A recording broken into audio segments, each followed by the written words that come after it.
Okay, I am live and they have changed the format a little bit. So I'm a little disoriented, but we're not going to let that stop us. The show must go on. I don't know what happened. So, anyway, I am here because we're going to talk about like this take a break. How can we just take a break? Because, it's so easy to find ourselves overly stressed. And, none of us escapes. I want to show you. This is my to-do list today.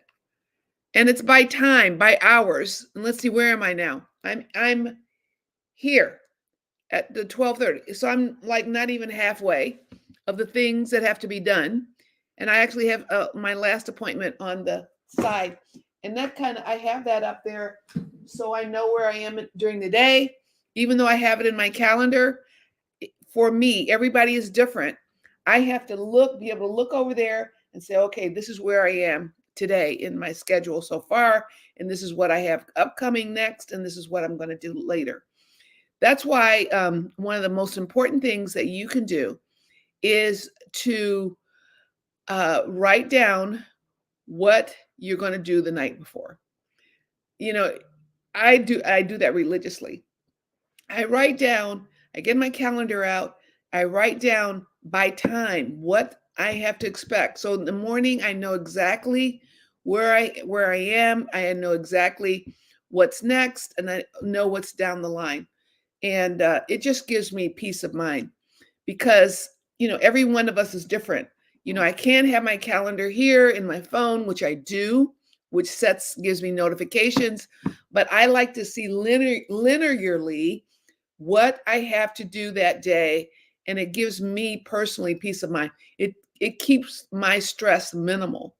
And so that's what's really important is what is the thing that you need to do to keep your stress during the day minimal. Now, because if you're coming in the office and things are hitting you this way and hitting you this way, and a phone call here and a phone call there, and someone's interested, a client need this or that, you don't have your boat, you don't have your sail. When you get in a sail, you don't have your sail set. So when you do that the night before, write down by time what you have the next day, you've set your sail. And it's something about writing it down. I actually used to give my clients this board, this little plastic board where they could write their days down, because I really believe that this is an important part of your day. Because if you set your sail, you know where you are in your day, it helps to keep you calm. So, um, you know, we always talk about the problem, and people get tired. Like, well, quit, Pamela. Why are you always talking about stress? Who needs to talk about stress? We know we're stressed. Yes, and the reason I talk about stress is because number one, it doesn't go away, and number two, if we don't, allow ourselves to feel like we're moving forward in managing our stress, where are you going to go? You're going to, either you're going to rise up above the stress and the chaos. You're not going to stay the same, because if you don't rise up, you're going to sink down. That's just how life is in anything. Either you're going to become a better wife or mother, or you're going to sink down. Either you're going to become more healthy or you become less healthy. So nothing stays static. And so it's important to be proactive. So being with regard to stress, let's let's just take a look at it. So the anatomy of the stress is that, okay, all right, the days are filled with work. More than likely, if you're an attorney, you have a backlog. You have work that has yet to be done and needs to be done. If you're like many attorneys, you have a backlog of work that that's like the boogeyman. Is it going to come out and hit you like, oh, there's a deadline or there's something like this? It takes really have to have discipline to make those thinking and planning times. I'm saying the thinking and planning times need to happen before you leave the office each day. If you could just do that, if you could just make time, I'm going to plan my next day. What's the most important thing I need to do? And what's in chronological order? What are the things I need to do? Who do I need to call? It's not going to be perfect, but at least the ship is set sail, or the boat is set sail. I like sailing. So if you like set sail, you fix the sails. Obviously, the wind's going to blow a little this way and a little bit that way, but that doesn't mean that you're not going to go in your direction. It reminds me of a funny story. I used to be in a sailing club when I was in California, and we were going to Catalina from Marina del Rey. I don't know if any of you are familiar, but it's a big marina that's in California. And then we were going to take the marina and we were going to go sailing to the island of Catalina. I don't know how many hours it was supposed to take. But anyway, we left like the evening, and then we were going to be sailing that night, and then we were going to arrive in the next day. We were going to arrive in Catalina. Well, everybody was asleep. I wasn't a sailor. I mean, I've taken some classes, but I'm not really that familiar. And anyway, they said, "Okay, Pamela, we're all going to take a nap. The ship, the sailboat, is on autopilot. So all you have to do is kind of, watch, keep make it steady, and if something happens." Well, what happened was we ran into some rough waters, and the autopilot the autopilot was like, "Oh, you know, the boat started going this way and that way, and everything in the boat was flying, and everybody woke up, and I was heading straight towards land, not Catalina, but to someplace, and everybody woke up, and they never put me in charge of the boat again. But what happens is that's what life is like. It's like we say we have a certain destination, but we have so many different things that come up and throw us off course.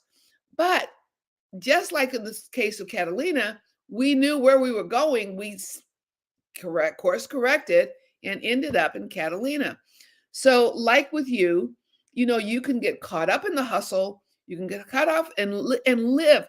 Too many attorneys and other professionals are living in the hustle and the bustle without any clear direction of where they're heading or what they want to accomplish in a day. So then all of a sudden you start become stressed because you're okay. I know something I'm missing. I know something I should do. I know I'm behind. I have this trial I should prepare for. I have this depot. I have all these documents that I need to get ready. I'm stressed. So if you take the stress and you kind of like, okay, I'm going to shore up my schedule. I'm going to shore up what do I need to do. And the main thing I'm going to tell you, and if you do it, if you write down what you're going to do the night before, you will be surprised at how much stress you will lose by not doing that. Now we have a mini course. It's free, and we'll put the link in below. But I mean, if you take the mini course, there's also another course called the work day. But anyway, these are some of the things we ask you to implement, especially writing down your things. So this is like, if you just do that, everything in your stress and in your organization will change if you take that time, 15 to 20 minutes, set your watch or your timer or whatever to stop right now and move forward and write down what I'm going to do the next day. Plan the next day. If you work on the plan instead of letting the plan work you. So here's some really just like some stress tips that we always try to emphasize. And we can't hear them enough because stress is still there. So the first thing is you want to take breaks. In our 4-hour workday, we say work 90 minutes and then take a 30-minute break. Work 30 minutes mean I'm going to work uninterrupted. I'm not going to take calls. I'm not going to do email. I'm going to work 90 minutes to get this document done. I'm going to work 90 minutes to get whatever this pressing thing I have to get done. And then I'm going to take 30 minutes to do email, some phone calls, and then I'm going to dive back in another 90 minutes and I'm going to do continue wherever I was working. And then I'm going to take another break, or you can take lunch or whatever. And then if you do those 390, which is an hour and a half, that's 4.5 hours a day, you will accomplish more than probably you're accomplishing right now working 10 or 12 hours. We're not saying that after you finish the 4.5 hours that you don't work, but then that time you have for emails, for meetings, for client calls, those are the things that pull you this way and that way. But if you allow yourself to be pulled this way and that way all day long, what happens is you don't get the important stuff you need to get done. You have work to do, and everyone else is going to be telling you, we want you to give us your attention. Someone sends you an email. It's like someone expect the way it is now. It's like you're working, you're trying to get something done, and someone comes, taps on your shoulders, and asks you a question, and I expect an immediate answer. And we've trained our universe or our world that, oh, you send me an email, I'm going to immediately answer. We have to have time to accomplish the most important tasks. Otherwise, we are at the mercy of everyone else, not getting our work done, falling behind, getting disorganized, and increasing our stress. So anyway, take breaks. The second thing is drink water, drink tea, drink coffee. Here's my tea. I always try to keep some sort of liquid because we're like 80 to 90% water. So if we keep ourselves hydrated, that is like a biological thing that can help you unless you like work and you don't drink anything all day, or you might drink coffee, which caffeine is like can dry you. And maybe you had drinks the night before, so you're walking around and you're dehydrated. You're like you're walking on a desert. You're working and you're working and you're working, but you're really like physiologically, you're on a desert. And so what is that? What is it? How does it feel if you think that you're walking on a desert? It's more stress. So stay hydrated. Stay hydrated. Takes you a minute and you get to breathe also. A lot of us, we like really are holding our breath when we're stressed out. I remember I was working on a book. I wrote a book that I wrote, and I was holding my shoulders. I was like so tense working on this book, like trying to get it done, trying to make the deadline. And I literally, my shoulders locked up. And I went to the doctor and they said, what are you doing? And it was like I was running from a saber-toothed tiger or something. I was like so tense. And a lot of times when we don't take breaks, don't stay hydrated, just look at where your body is. Stop and look at, like, am I like hunched over my desk? Is my shoulder? And a lot of you, have gotten stand-up desk. I'm like a late comer, but I realize I cannot sit down all day. I need to be standing. So you need to have a desk that you can sit down or stand up, but you need to not sit down all day. It's not good for your health. Someone said it says, and I don't know how true it is, that it is as bad as for your health as if you were a smoker. Clear the clutter. Make sure that at the end of the day, you clear the clutter so you have some sort of idea. While you're organizing your day, organize your desk so that you don't come in and you have all this stuff on your desk and you don't know where to begin. Journal your thoughts. I mean, I don't think lawyers are necessarily good about journaling, maybe, but when I work with my clients, we do something, that we like, what's going on in your head? Like, if you could just empty your head, like, for example, if someone made you angry or you feel upset with your spouse at home or your children, or you're worried about money or whatever, whatever's going on, or you got a difficult client, sometimes just taking a moment and writing those things down. I'm PO'd at my wife. I'm PO'd at my this. I feel pressure about this, about money, about this, da da da da.